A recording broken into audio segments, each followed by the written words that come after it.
ನನ್ನೆಲ್ಲ ಪ್ರೀತಿಯ ಯೂಟ್ಯೂಬ್ ಪರಿವಾರಕ್ಕೆ ನನ್ನ ಯೂಟ್ಯೂಬ್ ಚಾನಲ್ಗೆ ಎಲ್ಲರಿಗೂ ಸ್ವಾಗತ. ಈ ವಿಡಿಯೋನ ಕೊನೆ ತನಕ ನೋಡಿ ಇಷ್ಟ ಆಯಿತು ಅಂದರೆ ಚಾನಲ್ನ ಸಬ್ಸ್ಕ್ರೈಬ್ ಮಾಡಿಕೊಂಡು ಸಪೋರ್ಟ್ ಮಾಡಿ. ಇವತ್ತು ಅಗಸೆ ಬೀಜನ ಬಳಸ್ಕೊಂಡು ಒಂದು ಸಿಹಿ ತಿಂಡಿನ ಬಿಹಾರ್ ಸ್ಟೈಲ್ನಲ್ಲಿ ಹೇಗೆ ಮಾಡ್ತಾರೆ ಅಂತ ನಿಮ್ಮ ಜೊತೆ ಹಂಚ್ಕೊಳ್ತಾ ಇದ್ದೀನಿ. ಇದಕ್ಕೆ ಮೊದಲು ಅಗಸೆ ಬೀಜನ ನಿಧಾನ ಕಾವ್ನಲ್ಲಿ ಹುರ್ಕೋಬೇಕಾಗತ್ತೆ. ಅದು ಉರಿಬೇಕಾದ್ರೆ ಅದರಲ್ಲಿ ಬರೋ ಅಂಥ ಸೌಂಡನ್ನ ನೀವು ಕೇಳಿಸ್ಕೊಳ್ಳಿ.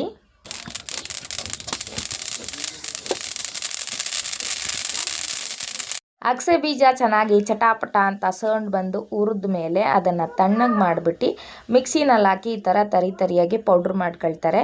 ಇದನ್ನು ಪಲ್ಯ ಸಾಂಬಾರು ಅಂತ ಎಲ್ಲ ಮಾಡಿದಾಗ ಹಾಕ್ಕೊಳ್ತಾರೆ. ಆದರೆ ಇಲ್ಲಿ ನಾವು ಸಿಹಿ ತಿಂಡಿ ಮಾಡೋದ್ರಿಂದ ಈ ಥರ ತರಿಯಾಗಿ ಪೌಡ್ರ್ ಮಾಡಿಕೊಂಡು ಇದಕ್ಕೆ ಬೆಲ್ಲನ ಹಾಕ್ಕೊಳ್ತಾರೆ. ಇಲ್ಲಿ ಬೆಲ್ಲ ಇದೇ ರೀತಿ ಸಿಕ್ಕತ್ತೆ. ನಮ್ಮ ಕಡೆ ಸಿಗೋವಂಥ ಬೆಲ್ಲಗಳನ್ನ ನಾವು ಲೈಟಾಗಿ ನೀರಿನಲ್ಲಿ ಕರಗಿಸ್ಕೊಂಡು ಹಾಕ್ಕೋಬೇಕಾಗತ್ತೆ.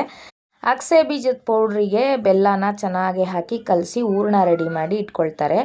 ಈಗ ಅಕ್ಕಿನ ಚೆನ್ನಾಗಿ ತೊಳೆದ್ಬಿಟ್ಟು ನೆರಳಲ್ಲಿ ಒಣಗಿಸ್ಕೊಳ್ತಾರೆ. ಫುಲ್ಲು ಒಣಗಿಸಲ್ಲ, ಸ್ವಲ್ಪ ಹಸಿ ಇದ್ದಂಗೆ ಅದನ್ನು ಬೀಸೋ ಕಲ್ಲಿನಲ್ಲಿ ಹಾಕಿ ಈ ಥರ ಹಿಟ್ಟು ಬೀಸ್ಕೊಳ್ತಾರೆ.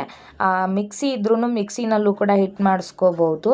ಬೀಸೋ ಕಲ್ಲಿನಲ್ಲಿ ತುಂಬ ಈಸಿ ಆಗುತ್ತೆ ಮತ್ತು ತುಂಬ ಚೆನ್ನಾಗಿ ತರಿಯಾಗಿ ಬರುತ್ತೆ ಅಂಥೇಳಿ ಬೀಸೋ ಕಲ್ಲಿನಲ್ಲಿ ಅಕ್ಕಿ ಹಿಟ್ಟನ್ನ ಮಾಡ್ಕೊಳ್ತಾರೆ. ಈ ಅಕ್ಕಿ ಹಿಟ್ಟನ್ನ ಮಾಡ್ಕೊಂಡ್ಮೇಲೆ ಅದನ್ನು ಜಲ್ಡೆನಲ್ಲಿ 2-3 ಸರಿ ಜಲಿಸ್ಕೊಳ್ತಾರೆ. ಎಲ್ಲ ಹಿಟ್ಟನ್ನು ಬೀಸಿ ಜಲ್ಡೆ ಮಾಡ್ಕೊಂಡ್ಮೇಲೆ ಒಲೆ ಮೇಲೆ ದಪ್ಪವಾದ ಒಂದು ಬಾಣಲಿನ ಇಟ್ಟು ಸ್ವಲ್ಪ ಅಂತ ಅದಕ್ಕೆ ಅಕ್ಕಿ ಹಿಟ್ಟನ್ನ ಹಾಕ್ತಾ ಇದನ್ನು ಚೆನ್ನಾಗಿ ಉರಿತಾರೆ. ಇದರಲ್ಲಿರೋವಂಥ ನೀರಿನ ಅಂಶ ಎಲ್ಲ ಹೋಗೋವರೆಗೂ ಲೈಟಾಗಿ ಉರಿತಾರೆ. ಇದನ್ನು ಉರಿಯೋಕ್ಕೆ ಅಂತಲೇ ಕಡ್ಡಿ ಪರಕೆಗಳನ್ನ ಇಟ್ಕೊಂಡಿರ್ತಾರೆ, ಹೊಸ ಕಡ್ಡಿ ಪರಕೆಗಳು, ಯಾಕಂದರೆ ಸೌಟಲ್ಲಿ ಅಷ್ಟು ಚೆನ್ನಾಗಿ ಆಗಲ್ಲ ಅಂತ ಹೇಳ್ಬಿಟ್ಟು. ಇದನ್ನು ಹುರಿದಂಥ ಹಿಟ್ಟುಗಳನ್ನೆಲ್ಲ ತೆಗೆದಿಟ್ಕೊಂಡು ಇದಕ್ಕೆ ಸ್ವಲ್ಪ ಅಂಥೇಳಿ ಬಿಸಿ ನೀರನ್ನ ಉಯ್ಕೊಳ್ತಾರೆ. ಅದನ್ನು ಹಾಗೆ ಮಧ್ಯ ಸೌಟ್ನಲ್ಲಿ ಆ ಕಡೆ ಈ ಕಡೆ ತಿರುಗಿಸ್ಕೊಳ್ತಾ ಇರ್ತಾರೆ. ಬಿಸಿ ಇರುತ್ತಲ್ವ, ಹಾಗಾಗಿ ಕೈ ಹಾಕೋಕ್ಕಾಗಲ್ಲ. ಹಾಗೆ ಇದಕ್ಕೆ ಎಷ್ಟು ನೀರು ಬೇಕೋ ಅಷ್ಟು ನೀರನ್ನ ಒಲೆಯಲ್ಲಿ ಬಿಸಿ ನೀರು ರೆಡಿ ಇರುತ್ತೆ. ಸ್ವಲ್ಪ ಅಂತ ಹಾಕ್ತಾ ಕಲಸಿ ಅದನ್ನು ಬಿಟ್ಬಿಡ್ತಾರೆ. ಸ್ವಲ್ಪ ಲೈಟಾಗಿ ತಣ್ಣಗಾದ್ಮೇಲೆ ಅದನ್ನು ಚೆನ್ನಾಗಿ ಕೈಯಿಂದ ನಾದ್ತಾರೆ.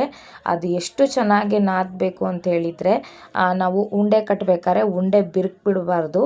ಹಾಗಾಗಿ ಇದನ್ನು ಎಷ್ಟು ಚೆನ್ನಾಗಿ ನಾವು ನಾದ್ಕೊಳ್ತೀವೋ ಅಷ್ಟು ಚೆನ್ನಾಗಿ ಉಂಡೆಗಳು ಕಟ್ಟೋಕ್ಕೆ ಚೆನ್ನಾಗಿ ಮೆತ್ತಗೆ ಸಾಫ್ಟಾಗಿ ಬರುತ್ತೆ. ಹಾಗಾಗಿ ಇದನ್ನು ನಾದುವಂಥ ಪ್ರಾಸೆಸ್ಸೇ ಇದರಲ್ಲಿ ತುಂಬ ಮುಖ್ಯವಾಗಿರುತ್ತೆ. ಹಾಗೆ ಹಿಟ್ಟಿಗೆ ಬೇರೆ ಏನೂ ಸೇರಿಸಲ್ಲ, ಬರೀ ಹಿಟ್ಟು ಮಾತ್ರನೇ ಕಲಿಸ್ಕೊಳ್ತಾರೆ. ಈಗ ನಮ್ಮ ಕಡೆ ಎಲ್ಲ ಇದನ್ನು ಸ್ಟೀಮ್ ಮಾಡಬೇಕಂದ್ರೆ ಇಡ್ಲಿ ಪಾತ್ರೆ ಅಥವಾ ಸ್ಟೀಮರ್ ಪಾತ್ರೆ ಇರುತ್ತೆ. ಇಲ್ಲಿ ಹಳ್ಳಿಯ ಜುಗಾಡ್ ನೋಡಿ ಹೇಗಿದೆ ಅಂಥೇಳಿ, ಒಂದು ಪಾತ್ರೆಗೆ ಬಿದಿರಿನ ಕಡ್ಡಿಗಳನ್ನ ಕಟ್ ಮಾಡಿಬಿಟ್ಟು ಈ ಥರ ಜೋಡಿಸ್ಕೊಳ್ತಾರೆ. ಆಮೇಲೆ ಇದಕ್ಕೆ ಹುಲ್ಲನ್ನು ಕಟ್ಟಿಬಿಟ್ಟು ಆಮೇಲೆ ಕಟ್ಟಿದ ಜಾಗದಿಂದ ಸ್ವಲ್ಪ ಮುಂದಕ್ಕಿಟ್ಟು ಅದನ್ನು ಹುಲ್ಲನ್ನ ಕಟ್ ಮಾಡ್ಕೊಳ್ತಾರೆ. ಇದು ಭತ್ತದ ಹುಲ್ಲು, ಇದನ್ನು ಕಟ್ ಮಾಡ್ಕೊಳ್ತಾರೆ. ಯಾಕಂದರೆ ಕಟ್ ಮಾಡ್ಬೇಕಾದ್ರೆ ಹುಲ್ಲು ಆ ಕಡೆ ಈ ಕಡೆ ಹೋಗ್ಬಿಡುತ್ತೆ ಅಂಥೇಳಿ. ಅದಾದಮೇಲೆ ಅದೇನು ಬಿದಿರು ಕಡ್ಡಿ ಜೋಡಿಸಿರ್ತಾರಲ್ವ ಅದ್ರ ಮೇಲೆ ಈ ಭತ್ತದ ಹುಲ್ಲುಗಳನ್ನ ನಿಧಾನವಾಗಿ ಕ್ಲೀನಾಗಿ ಒಂದೇ ಲೆವೆಲ್ ಬರೋ ರೀತಿ ಹಾಸ್ಕೊಳ್ತಾರೆ. ಆಮೇಲೆ ಅದಕ್ಕೆ 1-2 ಚೊಂಬು ನೀರು ಹಾಕ್ತಾರೆ.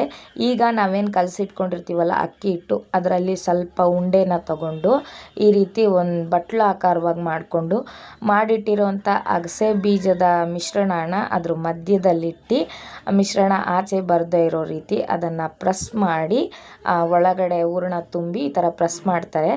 ಈಗ ಇದನ್ನು 2 ತುದಿ ಚೂಪಾಗಿ ಬರೋ ರೀತಿ, ಒಂದು ಸೈಡಿಗೆ ಮಾತ್ರ ಚೂಪಾಗಿ ಬರೋ ರೀತಿ ಮಾಡಿಕೊಂಡು ಅದನ್ನು ಮತ್ತೆ ತಿರುಗಿಸಿ ಈ ಕಡೆ ಸೈಡೂ ಚೂಪಾಗಿ ಬರೋ ಥರ ಮಾಡ್ಕೊಳ್ತಾರೆ. ಇಲ್ಲಿ ತೋರಿಸ್ತಾ ಇದ್ದಾರಲ್ಲ ವಿಡಿಯೋದಲ್ಲಿ ಆ ಥರ.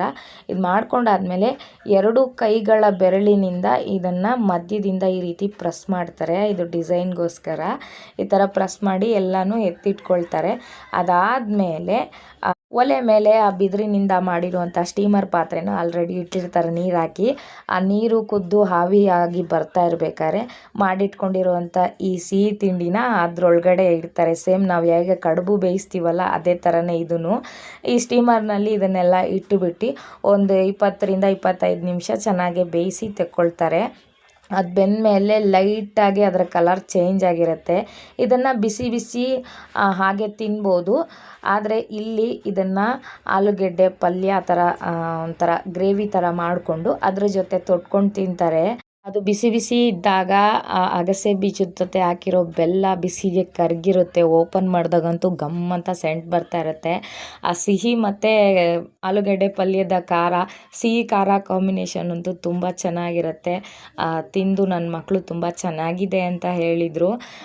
ಈ ಒಂದು ಸಿಹಿ ತಿಂಡಿಯ ಹೆಸರು ಬಂದು ಇಲ್ಲಿ ಬಗ್ಯ ಅಂತೇಳಿ ಕರೀತಾರೆ. ಈ ಸ್ಪೆಷಲ್ ಐಟಮ್ನ ಹೆಸರು ಬಂದು ಬಗ್ಯ ಅಂಥೇಳಿ. ವಿಡಿಯೋ ಹೇಗೆ ಅನ್ನಿಸ್ತು ಅಂತೇಳ್ಬಿಟ್ಟು ಕಮೆಂಟ್ ಮಾಡಿ, ಹಾಗೆ ಲೈಕ್ ಕೂಡ ಮಾಡಿ.